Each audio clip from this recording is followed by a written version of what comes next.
सर्वज्ञ श्री चक्रधर स्वामी की जय। आज आपण नवरात्रातला दुसरा दिवस आहे।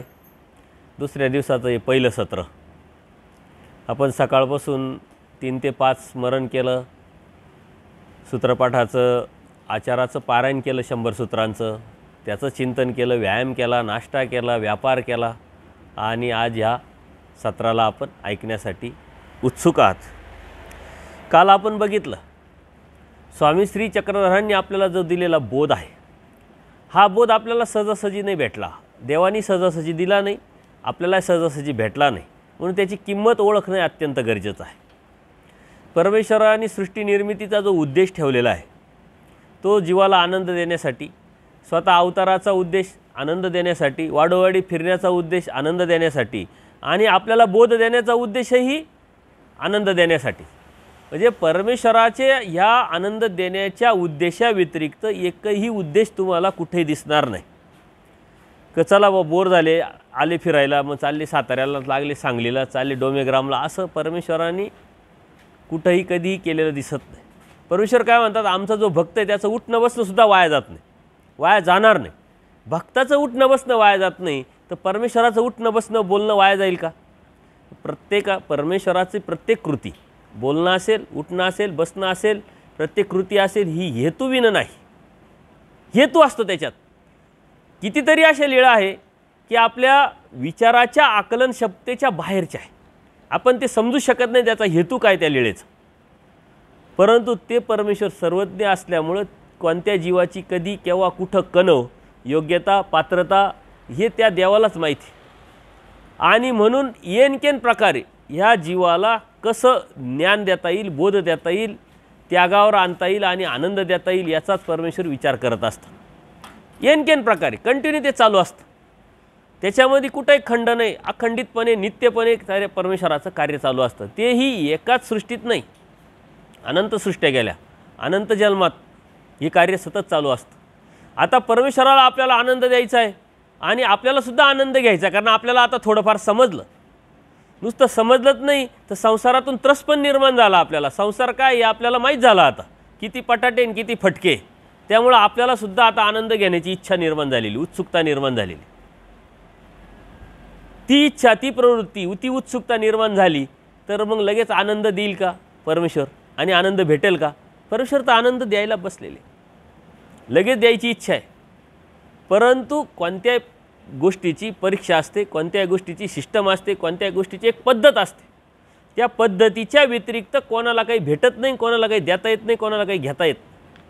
त्याच्या इथं सुद्धा एक सिस्टम आहे, इथं एक सुद्धा पद्धत आहे, परमेश्वरांनी आपल्याला ती सांगितलेली आहे। तो सिलेबस आहे, अभ्यासक्रम आहे, तो पारित करावा लागेल आपल्याला, तो पार पाडावा लागेल। परमेश्वरांनी आपल्याला बोध दिला। बोध देणं म्हणजे काय? बोध देणं म्हणजे फक्त शाळेत प्रवेश। तुम्हाला ऐकू येतं ना शेवटी? नाही तर आपण माईकसुद्धा लावू शकता, पण तुम्ही माईक लावत व्यवस्थित आहे। तर परमेश्वरांनी आपल्याला जो बोध दिला आहे तो फक्त शाळेतला प्रवेश आहे। या शाळेत आपण आलो आहे आणि हे बी प्रवेश आपण घ्यायला नाही गेलो, ॲडमिशन घ्यायला नाही गेलो, काही फी नाही भरलेली आपण। काल आपण बघितलं, कळत न कळत संस्कारानुसार आपल्याकडून घडलेली क्रिया, त्या क्रियेला परमेश्वराने दिलेलं एवढं मोठं गिफ्ट आहे, एवढं मोठं ॲडमिशन आहे। परंतु त्याची किंमत आपल्याला न समजल्यामुळं आपले अनंत जन्म गेले, अनंत सृष्ट्या गेलेल्या आहे।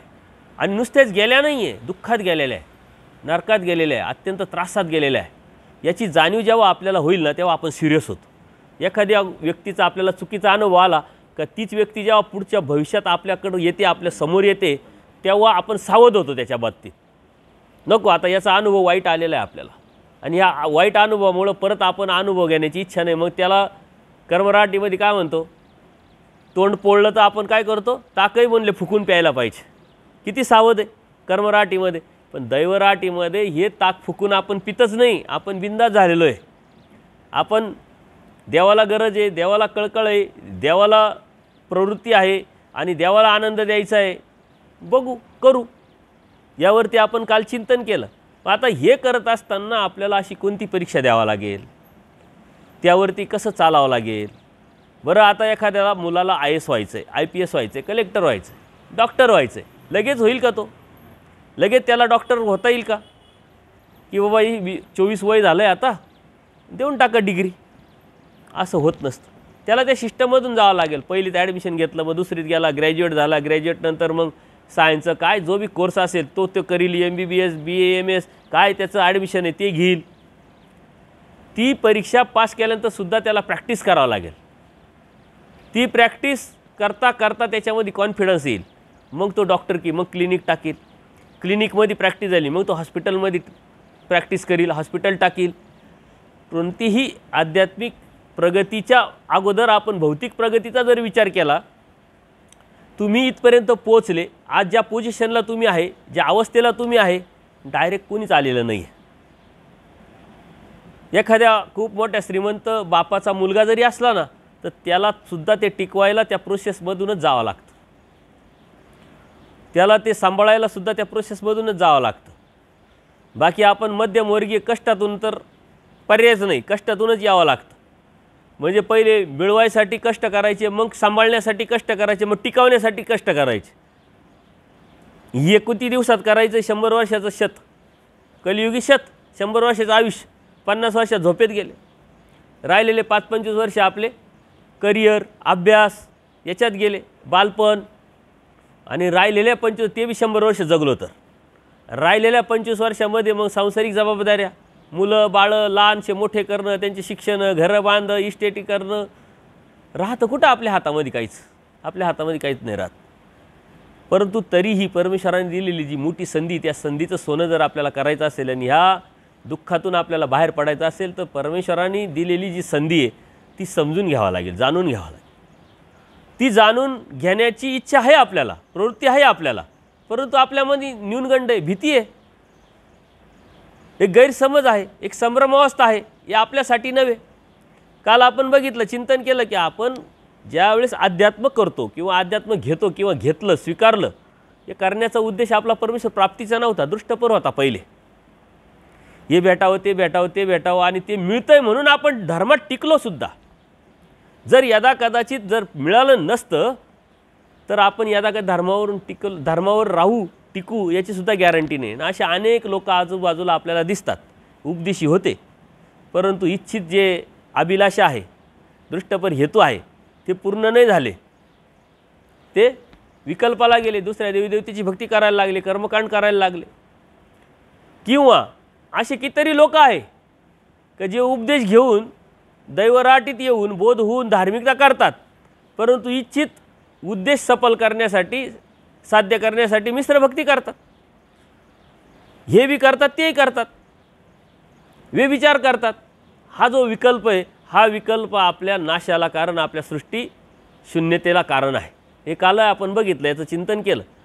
मग आता आपल्याला परमेश्वर पाहिजे, परमेश्वराचा आनंद पाहिजे. आणि परमेश्वराला जर आपल्याला आनंद द्यायचा आहे, आपली सृष्टी शून्य गेली नाही पाहिजे, कारण याची जाणीव झाली आपल्याला. आनंद गेल्या सृष्ट्या, अनंत जन्म गेले, नरकात गेले, दुःखात गेले.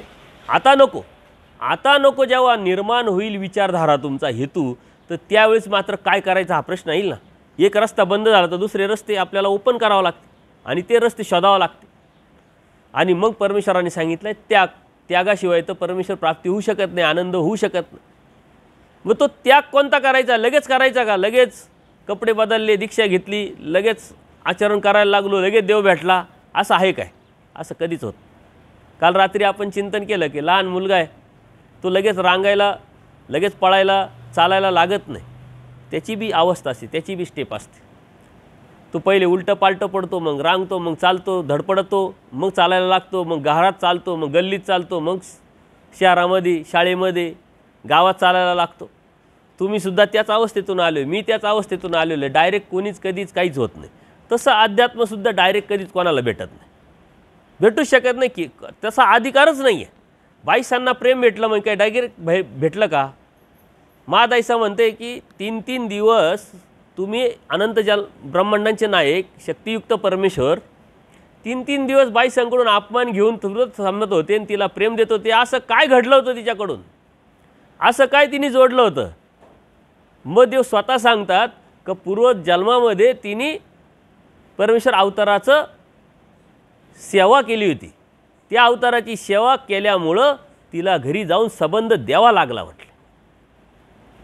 म्हणजे त्या जीवानी केलं होतं कळत न कळत. त्या बाईसांनी पूर्वश्रमामध्ये जी केलेली परमेश्वराची सेवा आहे तिला माहीत होतं का हा परमेश्वर अवतार आहे, कारण बोधच नव्हता, पण सेवा केली होती नाविलाज असतं, मजबुरी म्हणून, कळत न कळत. तरी परमेश्वराने त्याची उतराई करून, नाही तर परमेश्वर म्हणू शकले असते हिला माहीतच नव्हतं मी कोण आहे काय आहे, हिनं सेवा केली तर मला जाणून थोडी केली, परमेश्वर म्हणू शकले असते. पण परमेश्वराची उतराई करण्यासाठी म्हटले कळत न कळत, अज्ञानाने का होईना तिनं जी सेवा केली तिची उतराई मला द्यावा लागेल. आणि ती उतराई देण्यासाठी परमेश्वराने 3-3 दिवस अपमान सहन केला. नुसता अपमानच नाही सहन केला का, मेघरपासून निघून पैठणपर्यंत येईपर्यंत परमेश्वराने बाईसांचं चिंतन केलं. ते चिंतन करण्याचा उद्देश त्यांनी जे जोडलेले अडथळे होते, दोष होते, ते क्षालन करत होते. ज्या अर्थी बाईसांचं दोष क्षालन करण्यासाठी देवानी चिंतन केलं, त्या अर्थी तुमच्या बाबतीत देवानी चिंतन केलं आहे. तुम्ही इथपर्यंत यायला सकळ जीवा ते चिंतिती, सकळ याच्या अर्थ तुम्ही नाही आले का, मग त्यात मी नाही आलो का, त्यात प्रत्येक जीव आला. म्हणजे परमेश्वराने आपली आठवण करावी, परमेश्वराने आपलं चिंतन करावं, आपले दोष नासवण्यासाठी परमेश्वराने चिंतन करून योग्य करून आपल्याला तिथपर्यंत पोचावं. ही कल्पनाच आपल्याला किती आनंददायी आहे, किती सुखी आहे. एखादी व्यक्ती मोठी असेल, कोणी आमदार असेल, खासदार असेल किंवा एखादा मोठा ऑफिसर असेल, त्या व्यक्तीचे आपले काही कॉन्टॅक्ट असतील, एखाद्या व्यक्तीने सांगितलं अहो मी गेलो होतो त्यांना भेटायला आमदाराला, त्यांनी तुमची आठवण केली, याची छाती लगेच फुगते आणि निम्म्या गावाला अर्ध्या तासात सांगून पण येतो आमदारांनी आपली आठवण केली. आपण काय साधे माणसं आहे का, आपण असे ऐरे गैरे नाही आहे. आमदारसुद्धा आपली आठवण करतो, आहे की नाही, किती रथा अभिमान आपल्या जीवाला आहे. परंतु परमेश्वराने आपलं चिंतन केलं आहे, परमेश्वराने आपली आठवण केलेली आहे, त्या चिंतनातून आपले दोष नासवले आणि त्या दोष नासवल्यामुळं आपल्याला बोधापर्यंत परमेश्वराने आणलेलं आहे. बाईसांचं चिंतन केलं 6 महिने, दोष नासवले, परंतु ते दोष इतके चिकट होते का अपमान स्वतः सहन करावा लागला. 3-3 दिवस देवानी कुठं बसले, पाय पुसणं हे आपलं पाय पुसणं असतं बघा.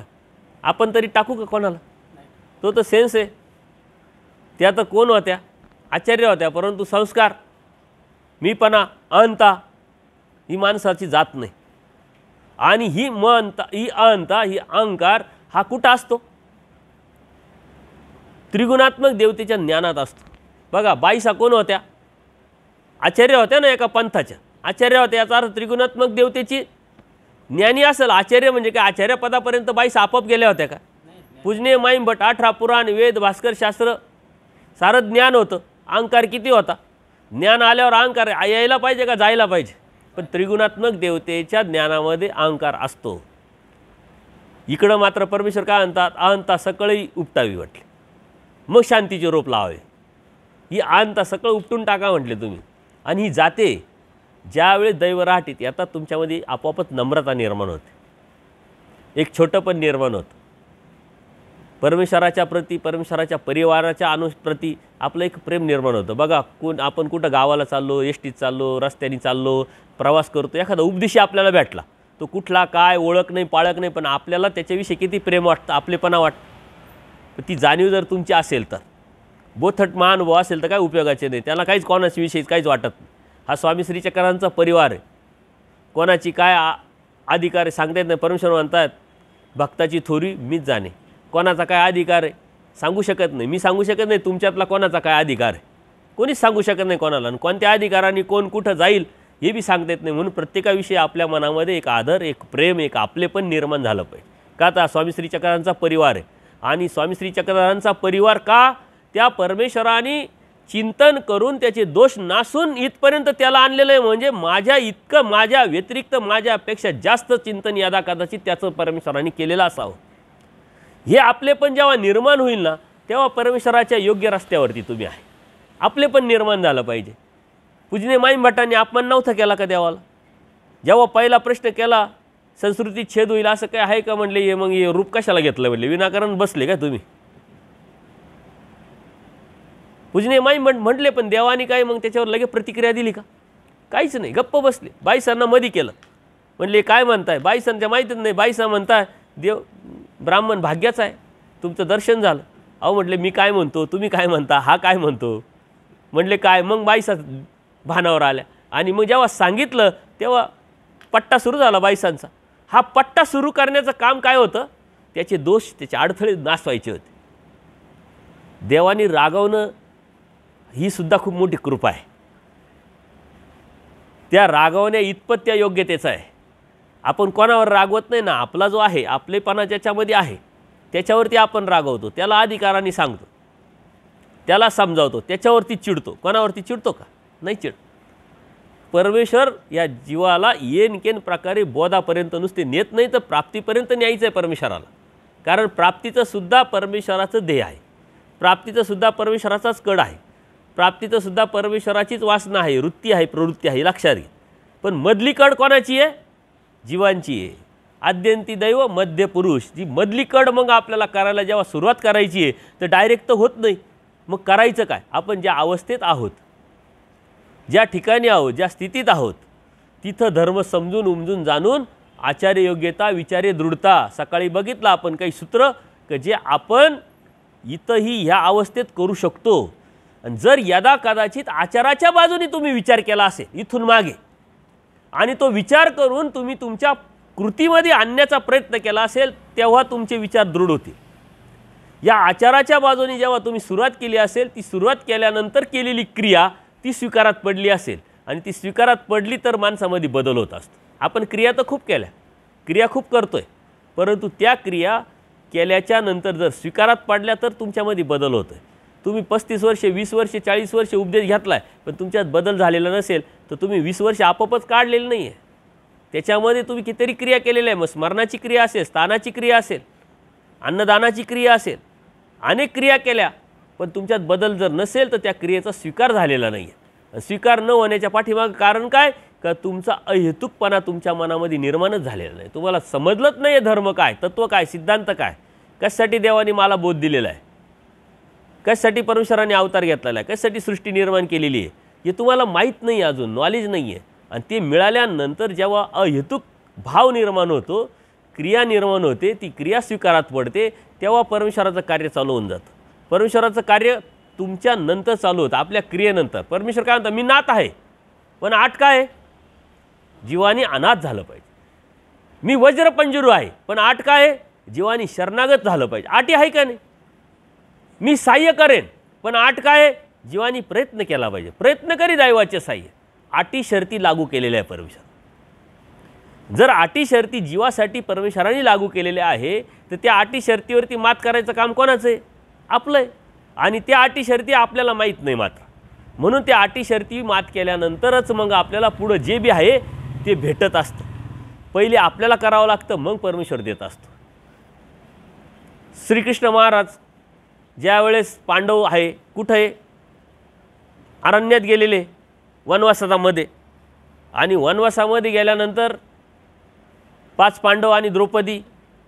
आता श्रीकृष्ण महाराजांनी त्यांना एक थाळी दिलेली आहे, कामधेनू थाळी. तिला जे अपेक्षा केली ते पदार्थ भेटायचे, त्यांना प्रॉब्लेमच नाही आहे. आणि इकडं त्यांचे दुश्मन कोण आहे? कौरव.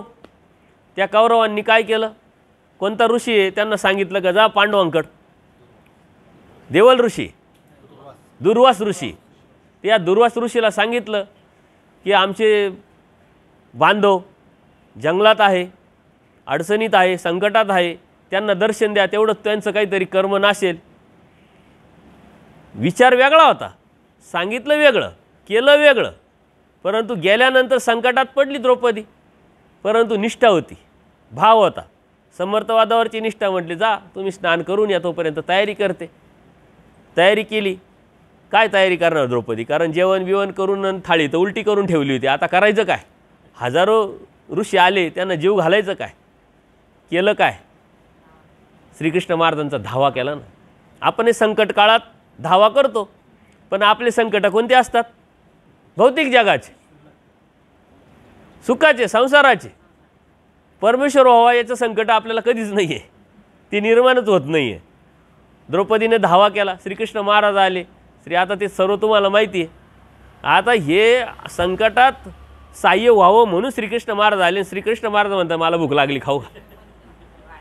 अरे बाबा म्हणे त्याच्यासाठी तुला बोलवलं, तू म्हणतो काय वाल काय करू म्हणे. बघ काहीतरी एक शीत होतं ना ते घेतलं. देव तृप्त झाले देव तृप्त होतात, ते सारे ऋषीसुद्धा तृप्त झाले, खाणे जेवणाची गरजच पडली नाही. संकटकाळी परमेश्वराला आपण आठवल्यानंतर परमेश्वर येतो. हे प्रमाण आपण कितीतरी वेळा ऐकलेलं असतं, परंतु आपले संकट हे अहेतुक नसल्यामुळं देव येतो का नाही शंका आहे. हेतुक आहे सारे. कर्मवश मिळत असेल आहे तर मिळेल, नसेल तर आपली एक मानसिकता, एक पॉझिटिव्ह विचार आपण स्ट्रॉंग हो. म्हणून परमेश्वराला कधी आठवायचं, का आठवायचं. कुंती माता काय म्हणत होती, मला संकट द्या जेणेकरून मी तुम्हाला सतत आठवत राहील. म्हणजे त्या कुंती मातेनेच जीवासाठी संकट मागून घेतलेले. न आपल्याला तर दुःखच नको आहे, सारे सुखाच्या पाठीमागं लागले. सुख पाहिजे. धार्मिकता का करायची, सुख.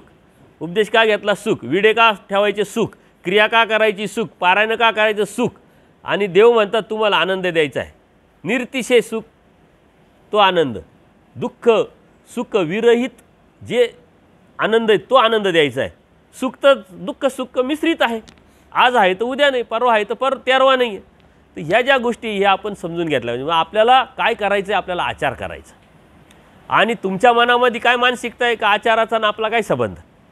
साधू ते करतील आचार, काय करायचं त्यांनी करायचं, आम्ही काय करायचं, आम्ही फक्त विडे व्हायचे, बाबांनी पंगत मागितले तर पंगत द्यायची, स्थानं करायचे आणि संसार करायचा.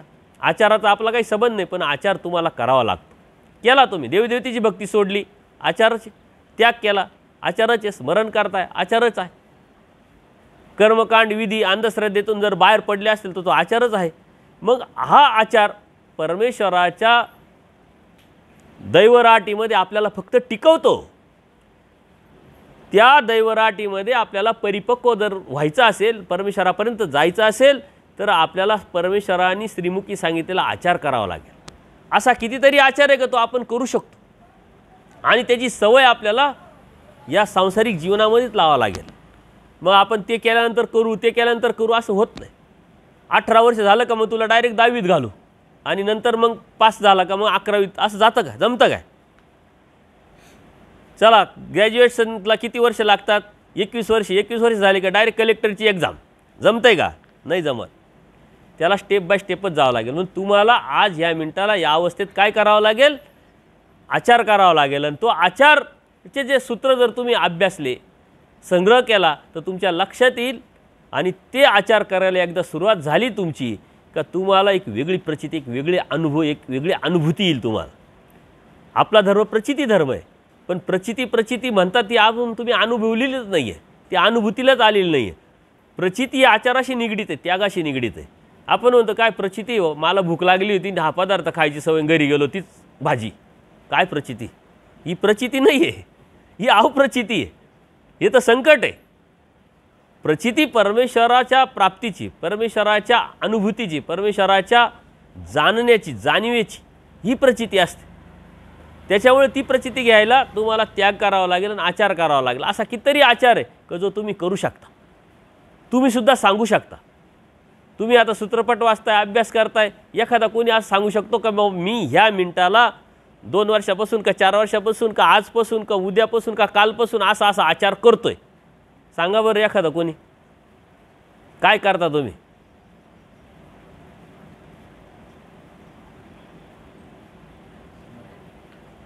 सांगा ना. स्मरण करताय. स्मरण हा विधी आहे, आचार हा त्याग आहे. आचारात मी बऱ्याच लोकांकडे गेलो का अभ्यास करता का, हो करतो बाबा. काय करता, दत्तात्रय गावचं पारायण. म्हणजे अभ्यासामध्ये विधीमध्ये नेमका फरकसुद्धा अनेक लोकांना माहीत नाही. कितीतरी अनुभव आहे माझा, अभ्यास करता, हो करतो. काय करता, दत्तात्रय गावचं पारायण करतो, संकटहारण स्तोत्र करतो, सकाळी कधीही न टाळता करतो. अरे अभ्यास म्हणजे काय आणि विधी म्हणजे काय यातला फरक जर तुला माहीत नाही तर तुला धर्म किती कळाला, किती दिवस झाले उपदेश घेऊन, त्याला काय अर्थ राहिला. अलग लक्षात.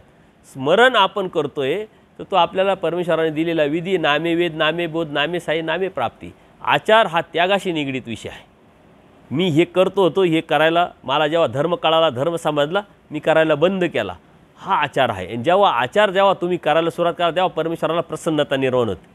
बघा तुमचा मुलगा आहे, तुमची मुलगी आहे, तुम्हाला जे अपेक्षित आहे त्या अपेक्षेप्रमाणे ती राहायला लागली, वागायला लागली, अभ्यास करायला लागली, शहाण्यासारखी राहायला लागली, घरात मदत करायला लागली, तुम्हाला काय वाटतं, मस्त वाटतं, प्रसन्न वाटतं की नाही, अभिमान वाटतो. वा वा आपल्या मुलासारखं कोणीच मुलगा नाही, पण अजून ठरायचं आहे ना. थोडंसं थांब बाबा, आता लगेच उरळून जाऊ नको. वाटतं की नाही?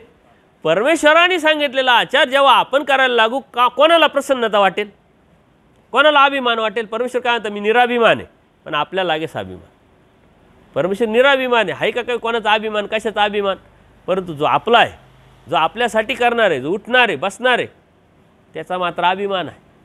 आणि तो अभिमान आहे बी अत्यंत पराकुटीचा आहे, तो एवढा सोपा नाही आहे. अर्जुन देवाचा अभिमान घेतला, देव म्हणतात ती लीळा तुम्हाला माहिती आहे. दादोस म्हणते काय ते आपली महादाईसा जात होते आणि देव अचानक समोरून आले. श्रीचरणावरती धूळ लागलेली होती. त्यांना वाटलं पाय श्रीचरण प्रक्षालन करावं, तीर्थ घ्यावं. समोर मंदिर आहे, महादेवाचं मंदिर, म्हणजे ती गळती लावलेली असते. तिच्या मनात विकल्पच आला नाही, तिच्या डोक्यात एकच आहे, माझ्या देवाचे मला श्रीचरण प्रक्षालन करायचे आहे. तिने विचार केला का, हे तर महादेवाचं मंदिर आहे, कोपल उठल लागल, दोष लागल, विकल्पाला जाऊ.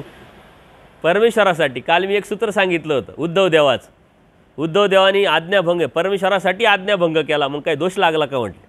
उठली, मनातच आलं नाही, लगेच पाणी आणलं, श्रीचरण प्रक्षालन केलं, चरण तीर्थ घेतलं. आता दादोस आहेच. असे आपल्या जीवनामध्ये अनेक दादोस राहतात. आजसुद्धा तुमच्या जीवनात खूप आहे दादोस. इकडं चालले का जातात, कशाला जातात, तिकडं काय, इकडं काय, असं कुठं असतं का, तसं कुठं असतं का, हे सांगणारे जे दादोस जे भेटले ना आपल्याला, यांच्यापासून सतत कधी सावध राहायचं. आता देव नाही आपल्याला सावध करायला. महादाईसाचं भाग्य चांगलं का त्यांना स्वतः महादाईसाला देवाने कितीतरी वेळा सावध केलं तरी दादोस सुटला नाही. वाराणसीला जाऊन सोडावा लागला, हे लक्षात घ्या. त्याच्यामुळं असे दादोस आपल्या आजूबाजूच्या जीवनामध्ये खूप असतात. जेव्हा तुम्ही काही धर्मावरती ऊर्ध्वगतीचं करायला सुरुवात कराल तर 100% भेटतील. ते आल्यानंतर म्हटले आंघोळ केली का, म्हणले आंघोळ सकाळीच केली म्हणे. अहो म्हणे तुम्ही गुरुवाचं पाणी पिले आत्ता म्हणे, कारण हे ब्राह्मण ना, त्यावेळेस ते किती मोठं असेल. आजसुद्धा आपण कोणाला आडनाव विचारतो, काय आडनाव आहे, आडनाव विचारायचा उद्देश तोच राहतो, याची काय जात आहे, काय घेणं आहे. धर्मामध्ये सर्वात मोठा विकल्प तो सांगितला आहे, तरी आपण जाती आता पाळतोय. आणि आपण म्हणतो आम्ही स्वामी श्री चक्रधरांचे, आम्ही दैवराटीचे, आम्हाला धर्म कळाला, आम्हाला धर्म समजला, आम्ही परमेश्वर प्राप्तीला निघालो आहे, आणि जातीतूनसुद्धा आपण बाहेर पडत नाही. हा विकल्पातून जेव्हा तुम्ही बाहेर पडाल, छोट्याचे, ही सर्वात छोटा विचार, जातीचा जो विचार करतो तो सर्वात छोटा विचार करतो. धर्माचा विचार, जातीचा विचार हा सामाजिक दृष्टिकोनातून ठीक आहे, स्वार्थाच्या अनुषंगाने ठीक आहे, विषय गोष्टीच्या ठिकाणी ठीक आहे, परंतु त्याला लिमिटेशन पाहिजे. तुमच्या जीवाचं हित, तुमच्या आत्मकल्याणाचं हित कशातून होणार, धर्मातून. आणि तो धर्म तुम्हाला भेटला, त्या धर्मात तुम्ही आहे, तरी त्यातून निघाले नसेल तर मग काय उपयोग आहे. ते म्हटले आंघोळ करून घ्या. म्हणले अहो गुरुवाचं पाणी पिले, ते काय गुरुवाचं पाणी होतं का, आम्ही स्वामी श्री चक्रधरांचं चरण तीर्थ घेतलं. म्हटलं जर चुकीचं असतं तर देवाने लगेच मला टोकलं असतं, सांगितलं असतं. म्हटले देवाला काय पडलंय, जीव नरकात गेला काय, स्वर्गात गेला काय. म्हटले मग असं कसं काय म्हणे, महादाईसा ऋषीला पेटले म्हणे, असं कसं काय म्हणले, असं होऊ शकत नाही. त्यांनी परिहार कोणला दिला, द्वापार युगाचा. म्हणजे श्रीकृष्ण महाराज होते, त्यांच्या पुढे यादव झारे झुंझून झुंझून मेले. मग तिथं त्या देवाने काही केलं नाही, हे देव काय करणार आहे. पटतं ना, माणसाला लगेच पटतं, अरे बरोबर आहे. आणि या दादोसांनी महादाईसाला बऱ्याच वेळा असं पटवलेलं आहे, वाराणसी जाताना पटवलं, इथं पटवलं.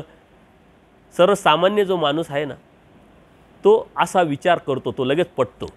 तीव्र विचाराचा महानुभाव. धर्म हा बुद्धिवादी लोकांचा आहे, विचार करणाऱ्याचा आहे, तीव्र विचार करणाऱ्याचा आहे, तीक्ष्ण विचार करणाऱ्याचा आहे. तो धर्माचा विचार करतो, हिताचा विचार करतो, आत्मकल्याणाचा विचार करतो. जो मध्यम विचाराचा जो माणूस आहे ना, तो कौटुंबिक विचार करतो. याचं काय होईल, त्याचं काय होईल, या पोराचं काय, त्या पोरीचं काय, त्याचाच विचार करीत राहतो, त्याच्यातच वानक्यात राहतो. गाठी चालू राहते, धर्मही करत राहतो, परंतु सांसारिक विचारातून तो बाहेरच पडत. आणि जो एकदम खालचा विचार आहे, कनिष्ठ विचार आहे, तो मात्र याचे त्याचे उखाळे पाखाळे, याचा दोष पाय, त्याचा दोष पाय, याला असं त्याला तसं, तुला माहिती आहे का, त्याला माहिती आहे का. हे उखाळे पाखाळे म्हणजे पारावर बसणारे जे आहे ना, हे कनिष्ठ विचाराचे लोक असतात. मानव खरा तो पहिल्या विचाराचा का, तो फक्त आणि फक्त अनंत सामायतेत अनेक न सामाय, अनेक सामायतेत अनंत न सामाय, परमेश्वराचा विचार करणार, तो तीव्र बुद्धीचा. म्हणजे धर्म हा बुद्धिवादी यांचा. ते म्हटले असं कसं काय म्हटले. आणि मग तिलाही पटलं की श्रीकृष्ण महाराजांचा परिहार दिला. आणि खरंच आहे, कारण पुराणात ऐकून तरबेज झालेली महादाईसा, तिला लगेच लक्षात आलं. तिला रावलं नाही. देवाचे दुपारचा पिढा हरण झालेले, आरामाची वेळ आहे, परंतु तरी महादाईसा गेली विचारायला देवाला. विचारायला गेली, गुहेमध्ये बाईसा आहे, देव आहे. बाहेर महादाईसा आली, देवाला लक्षात आलं. म्हणे बाहेर कोण आले बघा. बाईसा म्हणे आता यावेळेस कोण येणार आहे. म्हणे बघा. आले तर महादाईसा आले. म्हणले का म्हणे देवाला काही पडलं नाही का, जीव नरकात गेला काय स्वर्गात गेला काय. देव ताडकन उठले. म्हणे असं कोण म्हणतं. म्हणले असं असं झालं. दादूसांनी असा असा परिहार दिला. म्हणजे तिथं कोण होता आमचा. म्हणे जो आमचा एक होता अर्जुन, त्याच्या केसाला धक्का लागला नाही. कितीतरी वेळा त्या अर्जुन देवाने अग्निकाष्ट घेण्याचा प्रयत्न केला. देव स्वतः गेले विष्णूकड, अग्निकाष्ट घेत होते ना. निराभिमान आहे देव, पण आपल्या लागे साभिमान. आपला अभिमान परमेश्वरांनी घ्यावा याच्यासाठी याच्या इतपत याच्या योग्यतेचं आपण परमेश्वरांनी आपलं म्हणावं एवढ्या आचारावर तरी आपल्याला जावं लागेल की. आचार जर केला तर देवाला प्रसन्नता निर्माण होते. आणि आपण गाड्यावर लिहितो श्री दत्त प्रसन्न, श्री स्वामी श्री चक्रधर प्रसन्न, चार सतत पडेल राहत. पण प्रसन्नता परमेश्वरात निर्माण होण्यासाठी आपल्याला आचाराचा विचार केल्याशिवाय होणार नाही. तो आचार कोणता करू शकतो. करू शकतो गोड बोलणं, नैतिकता धर्माचा पाय आहे, करू शकता तुम्ही. ज्ञाता विरक्ताचा संघ धर्माचा पाय आहे, करू शकता. कोणाबरोबर जायचं, कोणाबरोबर राहायचं, कोणाबरोबर खायचं, कुठं जायचं, कोणाचं ऐकायचं. देवाने इतकं सूक्ष्म तत्त्वज्ञान सांगितलेलं आहे. तळमळी जन्माते धाडी. सकाळी आपण बघितलं तळमळ केली तर कर्माच्या राशी नसतात. करू शकतो की नाही. चतुर्विध दुःख करू शकत नाही, करू शकतो. परंतु नुसतं दुःख करून किती चालेल, किती करायचं. तळमळ किती करायची. पुढे बी पायी टाकावं लागेल की नाही. कॉलेजला जायचं तर ॲडमिशन घ्यावंच लागेल. नाही तर कॉलेजला जायचं स्वप्न पाहिजे आणि ॲडमिशन न घेताच इकडं बॉम्बट्या मारीत हिंडायचं. असं चालेल का. इकडं तळमळ करायची चालेल का. इकडं दुःख करायचं चालेल का. याला त्याला सांगायचं चालेल का. नाही चालणार. तुम्हाला ॲडमिशन घ्यावं लागेल. आणि मग ते ॲडमिशन म्हणजे त्यागाचं आहे. आणि त्याग म्हणजे अनुसरण. अनुसरल्याचा देव सांगितला देव. त्याशिवाय पर्याय नाही. अनुसर म्हणलं का आपल्या लगेच हात अंगावर काटा येतो.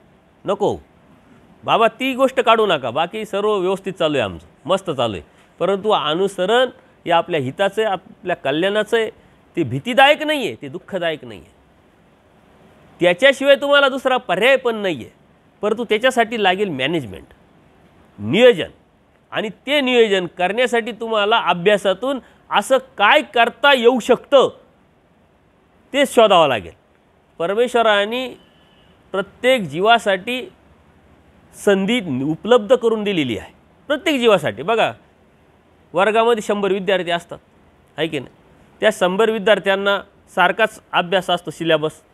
शिक्षक सारखे शिकवतात. परीक्षेचा टायमिंग सारखाच असतो, पेपर सारखाच असतो. आता त्या विद्यार्थ्यांनी किती कष्ट केलं, किती अभ्यास केला त्याच्यानुसार तो पेपर सोडवतो. तो पेपर सोडवल्यानंतर त्याला मार्क पडतात. मग आता 90%चाच पास होतो असं आहे का कधी. 40%चा पास होतो, 35%चा काही पास होतात. आता या 35%चा त्याला कुठंतरी ॲडमिशन भेटतं त्याच्या अवस्थेनुसार. ITला आहे कुठंतरी जिथं जिथं तो सेट होईल तिथं.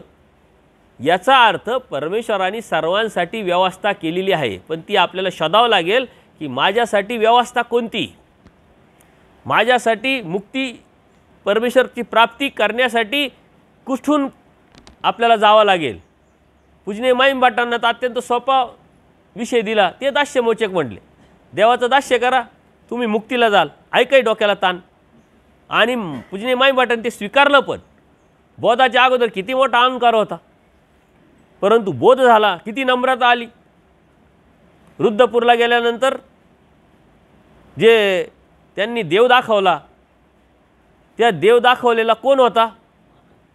मातंग. आणि याच्या अगोदर मातंग भेटला असं त्यांनी तर 10 वेळा आंघोळ केलेलं असं. सावलीसुद्धा नाही. पण त्या मातंगाला सुद्धा दंडोत घातला की नाही. बरं तिथं गेल्यानंतर कोणता व्यापार घेतला. बायांचा व्यापार. बायांचा व्यापार असतो ना शक्यतो. किचन, चूल. त्यावेळेस आता जरी एवढे फॉरवर्ड झालेलं आहे, परंतु समाज व्यवस्था एवढी बदलली नाही आहे. आजही पुरुषप्रधान संस्कृती असल्यामुळं आपल्या डोक्यात काय येतं. पहिलं स्वयंपाक म्हणजे बाई, किचन म्हणजे बाई, साफसफाई किचनची म्हणजे बाई.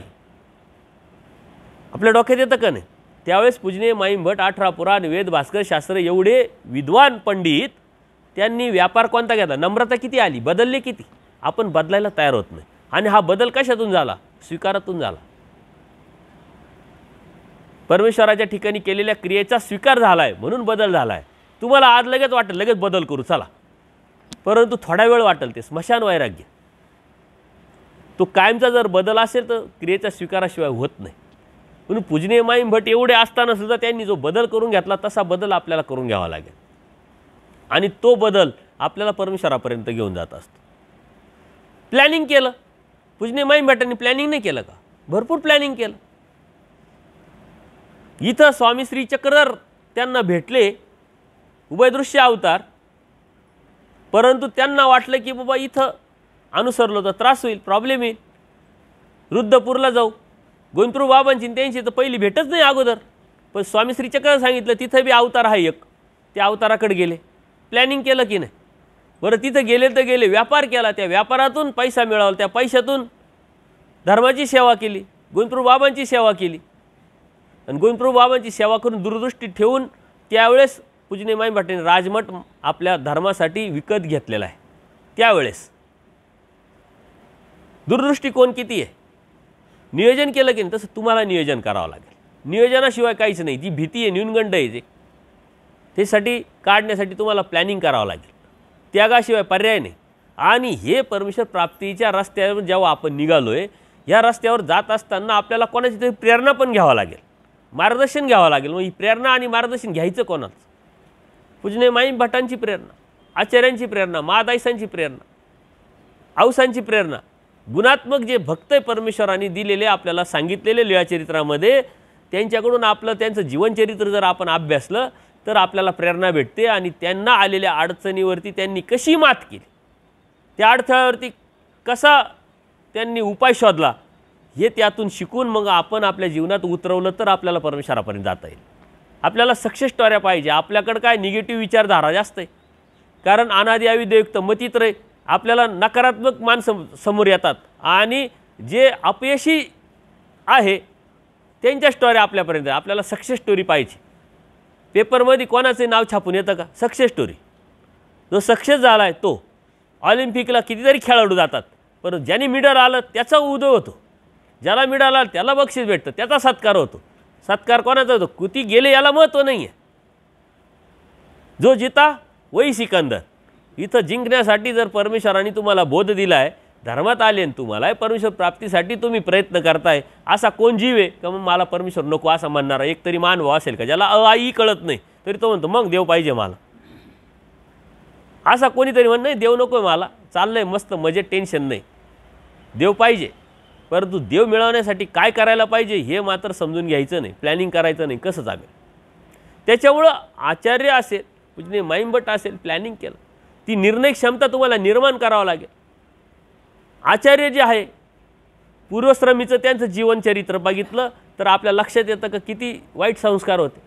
परंतु जेव्हा त्यांना परमेश्वरांनी स्थिती दिली, त्या स्थितीतून वेद निर्माण झाला, सिन्नरला आले, देवाची भेट झाली. सिन्नरला आल्यानंतर त्या दादोसांनी काय सांगितलं की ते माझे गुरु आहे, मी तुझा गुरु आहे, त्यांनी काही तुला दिलं तर तू काही घ्यायचं नाही होते. पण आचार्याने ऐकलं का. जर ऐकलं असतं त्यात गुरुचं तर आचार्य झाले असते का. आणि आपलं आज काय चाललंय, इकडं आले तरी फोन करून आले आणि परवानगी घेऊन आले तुम्ही. गुरुला विचारलं पाहिजे, गुरुचं मन नको दुखवायला, आदर ठेवलाच पाहिजे. परंतु जिथं योग्य आहे तिथं योग्य म्हणण्याची हिंमत, जिथं अयोग्य आहे तिथं अयोग्य म्हणण्याची हिंमत तुम्हाला निर्माण करावं लागेल. देवाने तर प्रसाद दिला आचार्यांना, समोर केला. जे आपली श्रीमुखी घेतलेलं जे तांबूळ आहे ते दिलं. आचार्यांनी विचार नाही केला, दादू शेजारी बसलेले, त्यांनी ते घेतलं. आणि मग देवाने तिथं भविष्य सांगितलं आचार्यांचं तर तुम्ही आता सत्याच्या बाजूने तुमची वाटचाल चालू होऊन जाईल. कितीतरी गोष्टी दादोसांनी काही कमी प्रयत्न केला का त्यांच्यासाठी सुद्धा. पवित्याची लीळा घ्या, ते माझे गुरु आहे, मी तुमचा गुरु आहे, तुम्ही तिथं करायचं नाही, माझ्याकडेच करा. कितीतरी ठिकाणी. परंतु आचार्यांची निर्णय क्षमता आचार्यांना आचार्य करून गेली. त्यांच्यामध्ये दोष होते, ते पण जीव होते. आचार्यांमध्ये दोष होते, पूजनीय माईमभटांमध्ये दोष होते. पूजनीय माईमभट एवढे ज्ञानी असताना सुद्धा गोविंदप्रभू बाबांच्या ठिकाणी क्रिया करायला गेली तरी मनात कलुषितपणा आला का हा कपडा मीच देऊ शकतो. देव सर्वज्ञ टाकून दिला गटारात. आचार्यांच्या बाबतीत तुकी होते म्हणले, संशय घेत होते आचार्य, संस्कार होता.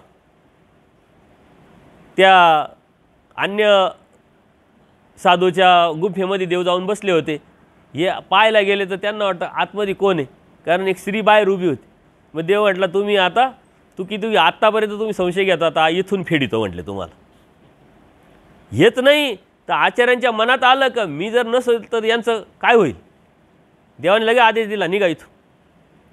कुठं जायचं, सारं सोडून आलो नियमन त्या निघा. कारण शपथ काय घेतली होती आचार्यांकडून, जोपर्यंत मी ठेवेल तोपर्यंत राहायचं, जेव्हा जा म्हणले तेव्हा जावं लागेल. अनुसरण झालं. आता तर 2-4-5 लाखाचं अनुसरण होत नाही. त्यावेळेस आचार्यांचं काय अनुसरण, माईमभटांचं काय अनुसरण, बायसनचं काय अनुसरण, काय कार्यक्रम झाला होता काय. अनुसरण काय, अनुसरण हा त्याग आहे. हे आपल्या डोक्यात जर आलं ना तर तुम्ही क्षणोक्षणी त्याग, एक त्याग केला तरी ते थोडंसं अनुसरण आहे, दुसरा त्याग केला तरी ते थोडंसं अनुसरण. थेंबे थेंबे तळे साचे. या छोट्या छोट्या गोष्टीतून तुम्ही परमेश्वरापर्यंत पोहोचणार आहे. परंतु त्याचा विचार तुम्ही करत नाही. का विचार करत नाही तर तशा पद्धतीची ती विचारधारा तुमच्यापर्यंत पोहोचली नाही. आचार्यांमध्ये बी दोष होते, काढले देवाने. तिकडं 6 महिने रुद्रपूरला देवांनी त्यांना विरह दिला. विरह देऊन त्यांना क्लीन केलं. परंतु ज्यावेळेस तिकडून ते क्लीन होऊन आले ना त्याच्यानंतर आचार्यांकडून एकही चुकी झाली नाही. मनात दोषच आला नाही, किलमिशच आले नाही. देवाने सांगावं, आचार्यांनी ऐकावं. प्रत्येक गोष्ट कशाला नाही म्हटलेच नाही. सारे भक्तमध्ये पाणी अडवणं शक्य आहे का, मी करतो. मारा सर्व यांना. खीर प्यायची प्या, पण अशी नाही प्यायची, असं प्यावं लागेल. ठीक आहे. आता आपल्याला देव कळाला, देव समजला. आपली तयारी आहे का, नाही तेवढी तयारी तर निदान आचाराच्या बाजूने तर विचार केला पाहिजे की नाही, त्यागाच्या बाजूने तर विचार केला पाहिजे की नाही. म्हणून परमेश्वर जर हवा आहे, परमेश्वर प्राप्ती पाहिजे तर आचार हा मस्ट, व्हेरी MP.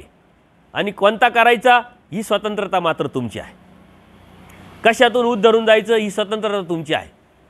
बघा मुक्तीचे कितीतरी सूत्र देवाने सांगितले, ते दास्यमोचक, स्वातंत्र्य, मोक्ष आहे की नाही. अजून कोणते कोणते सांगितले सांगा.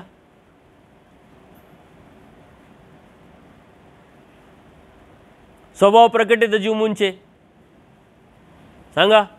लिंग देहाचे उत्क्रमण नाही, ते मृत्यू आहे. मुक्तीचे किती किती सूत्र सांगितले.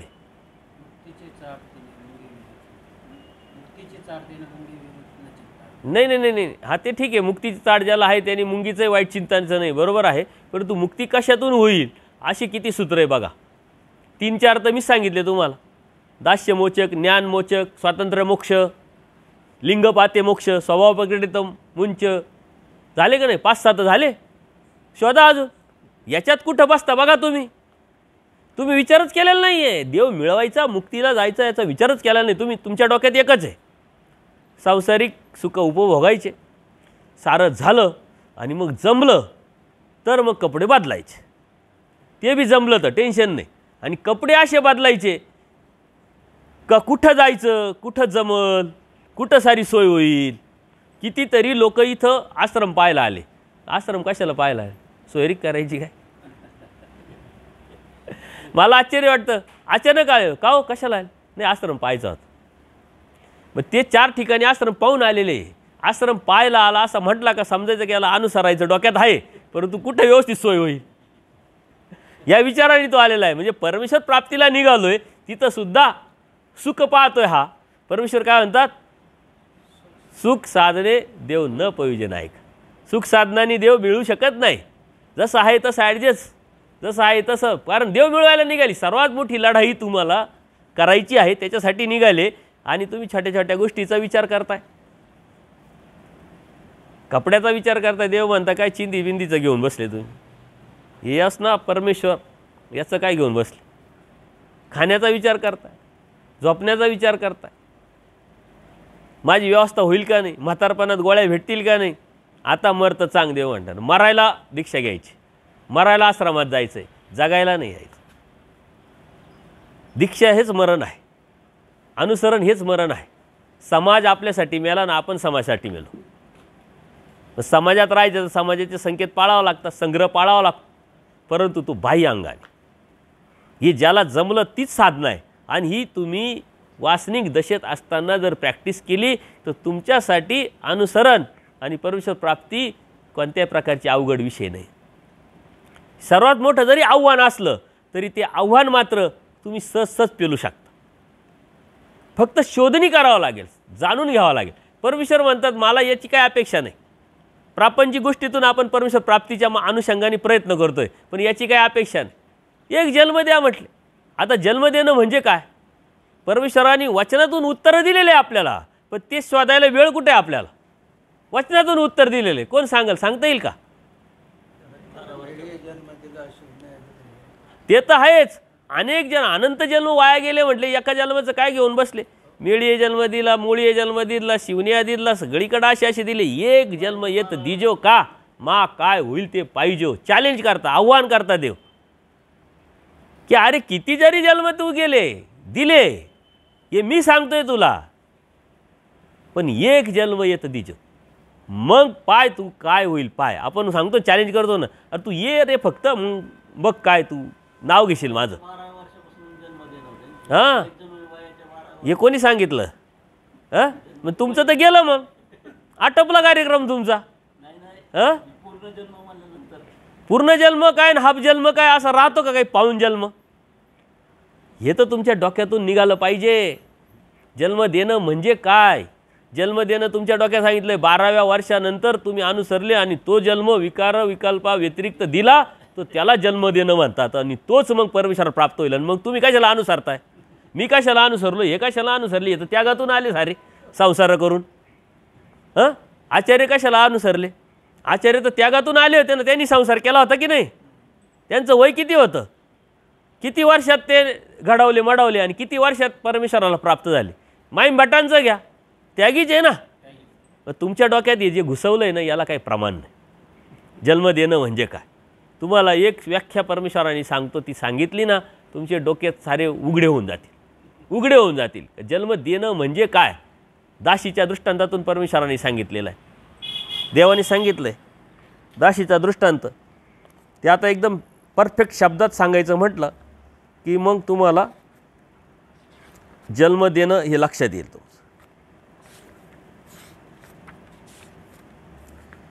सकळई दास्य, सकळई म्हणजे सर्व आलं, कोणतंही दास्य घ्या. सकळई दास्य म्हटले हेतुविन कीजे. हेतुविन, आपण सारं हेतूच करतो ना. हेतुविन कीजे ते जन्म देणे बोलीजे. जन्म देण्याची व्याख्या सांगितली. सकळई दास्य हेतुविन कीजे ते जन्म देणं बोजीजे जैसा दाशीचा. ती दाशी असते ना, ती आपलं ड्युटी, आपलं कर्तव्य आहे. अभिलाषा नाही, अपेक्षा नाही आहे. ती काम करते, आपलेपणाने करते. तिला पगार भेटतोय, तिला दिवाळीला लुगडं भेटतंय, साडी भेटते म्हणून ती करत नाही आहे. ते माझं करणी आहे या उद्देशाने ती जेव्हा करते तेव्हा ती मालकीनसुद्धा त्याला जवळ घेऊन बसते, आपल्या ताटातलं त्याला देते, तिला देते. कुणी जर तिला नौकर म्हटलं तर तिला राग येतो, म्हणले नाही ही नौकर नाही, आमच्या घरची आहे, अभिमान आहे. देवाने सांगितलं काय? सकळई दास्य, जे बी तुम्ही कराल हेतुविन जर केलं तर त्याला जन्म देणं आहे. आणि जन्म देणं तुम्ही तर आता म्हटले 12व्या वर्ष ना, आता तुमचं वय किती सांगा? आटपला कार्यक्रम, आता तुम्हाला वेळच नाही, संधीच नाही राहिली, मग आता तुम्ही अनुसरायचंच नाही का? मग याच्यामध्ये सारे अडकले. काय काय मग अनुसरण शेवटपर्यंत सांगितलं. मग अनुसरणाचा लाभ काय आणि 12व्या वर्षानंतर घेतलं त्याचा लाभ काय? याला भेटणार नाही, याला भेटेल का? असं आहे का? दोघाला भेटणार आहे. मग जन्म देणं म्हणजे काय? आणि यांनी दिलं केलंय आणि सारं हेतूनी जर करतोय मग त्याला जन्म देणं होईल का? मग ह्या देवाची ब्रह्मवाणी खोटी ठरली.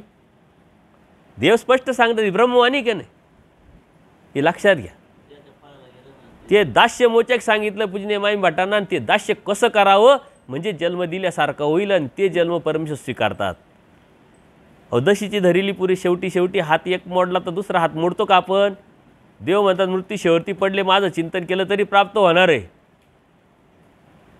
परंतु जेव्हा तुम्ही उठताय बसताय करताय खाताय पिताय काहीतरी करताय तेव्हा तर करायला पाहिजे की नाही? त्याच्यासाठी प्लॅनिंग तर केलं पाहिजे की नाही? तुम्ही किती प्लॅनिंग केले? प्रत्येकाच्या यालायशे किती सांगा बरं?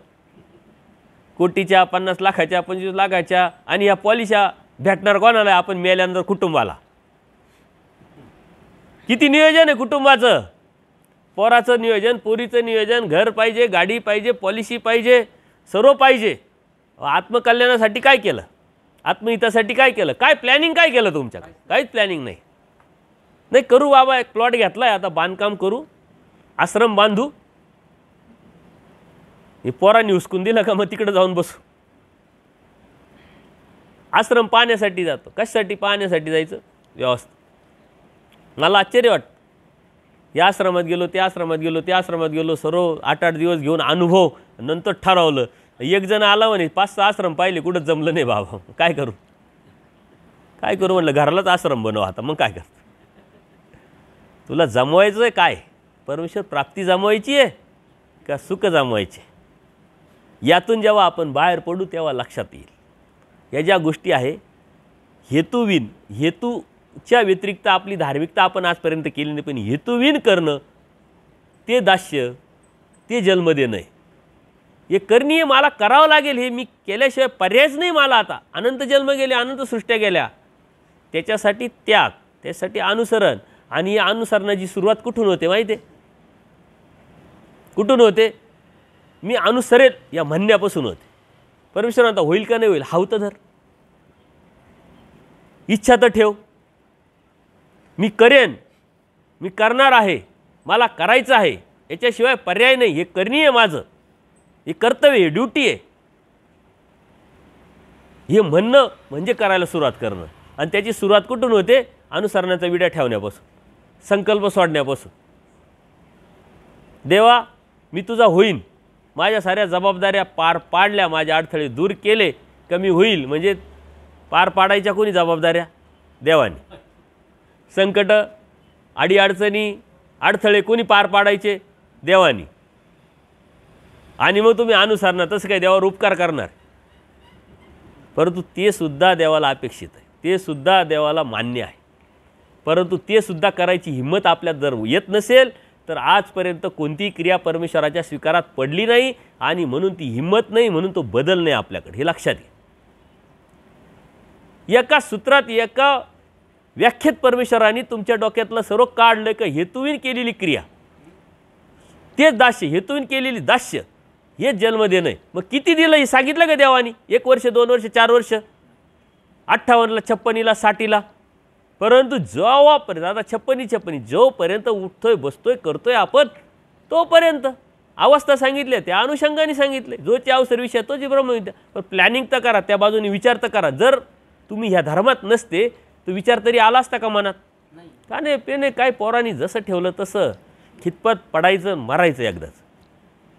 केलं काय? जन्माला आलो, शिकलो, लग्न केलं, पोरं, त्यांचा संसार करण्यासाठी माझा संसाराकडे दुर्लक्ष केलं आणि हे करून आणि एक दिवस मरून गेलो. असं झालं असतं ना. पण इथं आल्यामुळं, परमेश्वरांनी कृपा केल्यामुळं, परमेश्वरांनी बोध दिल्यामुळं निदान त्या बाजूचा विचार तरी आपण करतोय. मग तो विचार करणं म्हणजे हिंमत ठेवणं, तो विचार करणं म्हणजे संकल्प सोडणं, तो विचार करणं म्हणजे वासना करणं.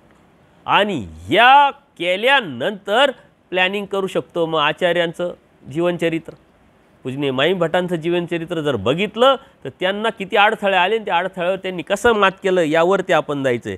त्याची दास्य जीवे वेचले पेन करी. आता त्याच्या पुढचा एक सर्वात मोठा तुम्हाला शस्त्र हाती देतो. हे लक्षात ठेवा. हे काय तुमच्या डोक्यात घुसलं ना का मग तुम्हाला कोणत्याही प्रश्न, शंकान, गैरसमज राहणारच नाही. म्हटले परमेश्वर काय म्हणतात, दासीच्या दृष्टांतातून सांगितलंय. पण त्याची दास्य, कोणतं दास्य? हेतुविन केलेलं दास्य. ते दास्य वेचले पेन करी म्हणजे काय? आवडीपूर्वक वेचले पण करी, त्याशी परमेश्वर सकळही गोमटे करते. वेचले पण आवडीपूर्वक दास्य करायचं आहे. करायचं म्हणून करायचं नाही आहे. बाबांनी सांगितलं गवत काढायला, बाबांनी सांगितलं स्वयंपाक करायला, बाबांनी सांगितलं नाही आहे. हे करणीय, हेतुविन करतोय. ते दास्यमोचक आहे. त्याच्यासाठी आलो आहे. आज लेडीज का बरं आल्या नाही माहिती आहे? स्पष्ट लिहिलं होतं लेडीज आल्या तर त्यांना स्वयंपाक करावा लागेल. म्हणले घरी स्वयंपाक दारी स्वयंपाक कायला जायचंच नाही. देव पाहिजे का? म्हणजे इथं यायचं कशासाठी आहे? देव मिळवायसाठी यायचं आहे का स्वयंपाक करायसाठी यायचं आहे? देव मिळवायसाठी या. आणि देव मिळवण्यासाठी आल्यानंतर जे बी करायला लाव ते करायची तयारी ठेवा. आचार्य देव मिळवण्यासाठी देवाकडे गेले होते आणि देवाने मग जे सांगितलं ते ऐकलं का? ताप आलेला आहे, ज्वर आलेला आहे, म्हणले तुम्हाला व्यापाराला जायचं आहे, सांगा व्यापार. म्हणजे तुम्हाला ताप आहे, कोण सांगतं ताप आहे? व्यापार सांगा. 25 किलोमीटर गेले, 20 दाम दिले, आठवण राहत नाही, काय हरकत नाही म्हणले, बाजारात फिरा. ताप आलेला आहे, भूक लागली नव्हती, जेवण करा. नाही, पुढं गेले. देवाने किती काळजी घेतली, पाठीमागं भक्ताकडून त्यांना शिदुरी पाठवली. म्हणू नका, ते जिथं भेटतील तिथं त्यांना शिदुरी द्या.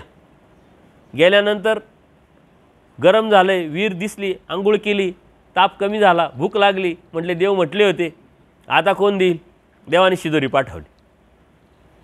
किती काळजी! ती लीळा आचार्य शेवटपर्यंत आठवत होती की देवाने माझी काळजी करून मला शिदुरी पाठवली. अहो, देवाने काळजी करून आपल्याला कितीतरी वाचवलं. आता कालचं किरण दादाचं सुंदर होतं मांडणी. येतं शरण आले, फक्त शरण गेल्याने काय काय वाचले, आपण कुठून कुठून वाचले आपल्याला माहिती आहे का? त्याच्यामुळे ह्या गोष्टी आपण समजून घेतल्या पाहिजे, जाणून घेतल्या पाहिजे. देव स्पष्ट सांगते, वेचले पण करीते अशी परमेश्वर सकळही गोमटे करीती, जैसा पतिव्रतेचा. पतिव्रता स्त्री असते ना, ती त्या पतीचं करते तर तो पती तिचं सारच सहन करतो आणि तिला जे पाहिजे ते देतो, पुरवतो. जे बी करायचं आवडीपूर्वक करायचं, वेचले पण करायचे. त्या देवतेला, त्या परमेश्वराचा किती वेचले पण आहे, किती आवड आहे, इमानदारी किती आहे. आपण करायचं म्हणून करायचं, एक प्रोसेस झालेली आहे आपली. या प्रोसेसच्या बाहेर जर पडायचं असेल तर धर्म समजून घ्यावा लागेल, जाणून घ्यावा लागेल. आणि त्याच्याही पुढचं आता अजून एक शस्त्र तुम्हाला देतो. ते जर तुमच्या लक्षात आलं ना तर तुम्हाला बाकीच्या काही गोष्टी करायची आवश्यकताच नाही. फक्त जे करायचं ते आवडीपूर्वक करायचं. परंतु परमेश्वर त्याच्याही पुढं सांगतात, वेच हीची सामुग्री, आवडी हीच सामुग्री. काही नारळ लागत नाही, काही खेटी लागत नाही, काही स्थानवंदन लागत नाही, काही क्रिया लागत नाही. वेच हीच सामुग्री म्हटले. तुमची आवडी आहे ना, हीच तुम्हाला परमेश्वर प्राप्तीसाठी दिलेली सामुग्री. आवडी नाही आपल्याला, देवाविषयी आवडी नाही, धर्माविषयी आवडी नाही. का तर आपल्याला देवच कळाला नाही, देवच समजला. आपण एक प्रोसेस करतोय, करायचं म्हणून करतोय, हा म्हटला म्हणून, तो म्हटला म्हणून, मॉब सायकोलॉजी म्हणून, हाय धर्मात म्हणून, देवानी बोध दिलाय म्हणून. वेच हीच सामुग्री. तुमची आवड जर नसेल आणि तुम्ही किती काही गोष्टी केल्या, परमेश्वराला जर लेखीच लागले नाही ती, तर बदल नाही, परमेश्वर प्राप्ती नाही. आणि आवडीपूर्वक एखादी क्रिया केली, ती लेखी लागली, बदल झाला, परमेश्वर प्राप्तीला घेऊन जाईल. म्हणून आवडी निर्माण होण्यासाठी ज्ञानाची आवश्यकता. परमेश्वर वस्तू काय हे समजून घेण्याची आवश्यकता, ती जाणीव निर्माण करून घेण्याची आवश्यकता आहे का काही डोक्यामध्ये? जे आजपर्यंत आपण देव मिळवण्यासाठी जो प्रयत्न करत आलो, हे परमेश्वराची ब्रह्मवाणी आहे. हे काय मी लिहिले, माझ्या काखेतलं आहे का? जा दृष्टांत पाठामध्ये परमेश्वराने व्याख्या सांगितलेल्या प्रत्येक गोष्टीच्या. म्हणून आपल्या मनामध्ये, आपल्या हृदयामध्ये वेगवेगळ्या संभ्रमावस्था, एक गैरसमज, एक अन्यथा ज्ञान जे घुसलंय ते आपल्याला काढणं अत्यंत गरजेचं आहे. तर जोपर्यंत जात नाही, तोपर्यंत निघत नाही, तोपर्यंत योग्य ज्ञान आपल्या डोक्यात, बिडारावर काय बिडार असे. देव स्पष्ट सांगतात, आपल्या डोक्यात जे गैरसमज आहे, अंधश्रद्धा आहे, कर्मकांड आहे, विधी आहे, देव मिळवण्यासाठी काय काय करावं लागतं, हे उपद्व्यापाचे जे विचार आपण केलेले आहे, ते जोपर्यंत आहे तोपर्यंत परमेश्वराचं जे तत्त्वज्ञान आहे आपल्या डोक्यात घुसणार नाही. हे काढा, ते त्यात जाईल. ती गेलं तर मग त्यावरती चालण्याची तयारी तुमची असेल, तयारी तुम्ही ठेवाल. आणि याची सुरुवात कुठून होते? आचारापासून, त्यागापासून. आज तुम्ही काय करताय? आपण म्हणतो ना, मुलाचं पाय पाळण्यात दिसतात. आज काय करताय त्याच्यावरती उद्याचं ठरलेलं आहे. आज तुम्ही करत असाल तर देवाचं साह्य आहे. आज करत असाल तर देव तुम्हाला चिंतन करणार आहे. देवाला तर सर्वच आवडतात, देव सकळ जीवाचे. पण देव काय म्हणतात? जो मला आवडतो तो खरा आहे. आपल्याला देव आवडत नाही, आपल्याला देवा व्यतिरिक्त सारं आवडतं. देव घेऊन काय करायचं आहे? हे भेटतंय, ते भेटतंय, ते भेटतंय, ते भेटतंय. आपली आत्तापर्यंत भक्ती तीच होती, हेच करत आलो आपण. काय करायचं काय करायचं असं समजलंच नाही, कळलंच नाही. आणि म्हणून ह्या ज्या गोष्टी आहे ह्या जर समजून घेतल्या, जाणून घेतल्या, तर या साऱ्या आचाराशी निगडीत आहे. आचाराचे सूत्र काढा, अभ्यास करा, चिंतन करा, करायला सुरुवात करा. कोणती गोष्ट करू असं म्हटल्याने कधीच होत नाही. करायला सुरुवात करणं ही सुरुवात असते. आणि दोष एक एक कमी करणं, एकेका दोषाचं बदल करणं, आजच्या दिवसापेक्षा उद्याचा दिवस आपल्यामध्ये आपण बदललेला करणं म्हणजे परमेश्वर प्राप्ती, म्हणजेच मोक्ष, म्हणजेच परमेश्वराचं अनुसरण. आपण एकाच वेळेस कधीच होत नाही. कपडे घातले, खटका दाबला, सारं दोष आपल्यातून निघून गेले, आपण एकदम क्लीन झालो, लगेच आपण असं काही मशीन आहे का? असं मशीन नाही. ही प्रक्रिया आहे. भाजी करायची तर प्रक्रिया करावी लागते, कपडे धुवायची प्रक्रिया करावी लागते का नाही? उखरल्या वस्त्राचा दृष्टांत देवाने सांगितलं. कपडे धुतात तुम्ही बाया, आपणही धुतो. आता तुम्ही काय करावं लागतं? त्या पावडरीत भिजत घालावं लागतं, मग आपटावं लागतं, धोपटावं लागतं, घासावं लागतं, मग चांगल्या पाण्यातून, दुसऱ्या पाण्यातून, तिसऱ्या पाण्यातून, मग पिळावं लागतं, झटकावं लागतं, मग वाळवावं लागतं, मग तो कपडा घालण्यायोग्य होतो की नाही? प्रक्रिया. साधा कपड्याचा कलर जाण्यासाठी, तो घालण्या इतपत उपयोगी आणण्यासाठी एवढी प्रक्रिया करावी लागते. तर अनादि अविद्यायुक्त अनंत दोषांनी युक्त असलेला जीव त्याला क्लीन करून परमेश्वराच्या प्राप्तीला नेण्यासाठी किती प्रक्रिया करावी लागेल? ही प्रक्रिया करणार कोण? ती आपल्याला करावं लागेल, दुसरं नाही कोणी करू शकत. देवाने प्रत्येक दृष्टांतातून प्रत्येक गोष्ट सांगितलेली आहे आपल्याला. आणि याच्यासाठी परमेश्वराचं स्वतःचं मिशन स्वतः घेऊन उभे आहे परमेश्वर. अयोग्य जीवाला मीच योग्य करतो. आपण अयोग्य, पण परमेश्वरांना मी योग्य करतो. जर परमेश्वराने जबाबदारी घेतली आहे योग्य करण्याची, तर आपल्याला करायचं काय? आपल्याला फक्त एक पाऊल टाकायचं, आपल्याला प्रयत्न करायचा, आपल्याला वासना करायची, आपल्याला हाव करायची, त्यावरती चालण्याचा सुरुवात करायची. काही अवघड आहे का? काही भीतीदायक आहे का? काही भीतीदायक नाही, काही अवघड नाही. हा भ्रम, ह्या गैरसमज, या अज्ञान आपल्या डोक्यातून निघालं की मगच आपण त्यावरती चालायला सुरुवात करू शकतो. त्याच्यामुळं ह्या ज्या गोष्टी आहे सांगण्यासारखं खूप आहे. वेळेचं बंधन आहे. तुमच्या मनातल्या शंका, प्रश्न संध्याकाळी आपण त्यावरती चर्चा करणारच आहोत. परंतु आत्ता कोणी कोणी आजपर्यंत संकल्प सोडलेले हात वर करा बरं. हो, तुम्ही सोडले. वा, तुम्ही सोडले. सैंदानी साहेबांनी सोडले. वा, सुनीलचं वय काय? सुनीलनी सोडले. पाटील साहेब तुम्ही सोडलं आहे ना? विडा ठेवला आहे ना? हां, म्हणजे सोडलेले. मग अजून कोण राहिलं? याचं तर अनुसरण झालेलं आहे प्रमोदचं, काही विषयच नाही. आता आजच उपदेशी झाला. सर्वात मेन म्हणजे काल आला, काल नॉनव्हेज सोडलं, आज यांनी उपदेश घेतला, सूत्रपाठ हातात भेटलं आणि वाचायला सुरुवात केली. किती स्पीड आहे! तुमच्यापेक्षा भाग्यवान आहे का नाही? त्यासाठी टाळ्या वाजवा सर्वांनी, आहे की नाही? नाही भेटलं अजून. पण त्याचं ते भाग्य आहे, त्यांनी आता लिहायचं आहे. देवानी तर देवाची कड केली की नाही, त्याच्यामुळे या गोष्टी आहे. आता हे बाकीचे कवडे साहेब आहे, बाकीचे ते आता हे आपले भवर साहेब ना, भवर आणि दुसरं काय नाव आहे? वाघमारे. हां, वाघमारे दादा आणि भवर दादा आलेले आहे. ते आता आले, कालचं सत्र ऐकलं, आता सत्संग ऐकतात ते इथून मागे ते करतील. आता आपला संजू आहे, कवडे साहेब आहे, यांचे संकल्प कोण घेईल आणि कोण सोडल? आता ताई तुम्ही संकल्प सोडलेले आहे का? संकल्प सोडणं म्हणजे लगेच दीक्षा घेणं नव्हे. संकल्प सोडणं म्हणजे मी देवाचं होईन, हा देवाला शब्द द्यायचा आहे. बरं, याच्यात फायदा कोणाचा आहे माहिती आहे का? तुमचाच आहे. काय फायदा आहे? जर देवाची जबाबदारी आहे, देव म्हणतात आपल्या लागे अभिमान, आपल्या लागे स्वाभिमान. आता देवाला जर संकल्प सोडला, ज्याच्यासाठी सृष्टी, ज्याच्यासाठी देव आला, ज्याच्यासाठी बोध दिला, ते करायला तुम्ही निघाल्यानंतर देवाची जबाबदारी वाढली का कमी झाली? तुमचं अप्रत्यक्षरित्या होणारं अडचणी, संकट किंवा कोणत्या याच्यातून आपल्याला मरण आहे, आपल्याला काय माहिती उद्याचं, ते सारं संकट टाळणार आहे. देव सिक्युरिटी देणार आहे. परमेश्वर काय म्हणतात? मी वज्रपंजर आहे, पण तुम्हाला शरणागत व्हावं लागेल, शरण यावं लागेल. संकल्प सोडणं म्हणजे शरण जाणं आहे. खूप मोठा विषय नाही आहे, भीतीदायक विषय नाही आहे, न्यूनगंडाचा विषय नाही आहे. यावरती तुम्हाला काही शंका असेल तर विचारा. सर्वज्ञ श्री चक्रधर स्वामी दंडवत.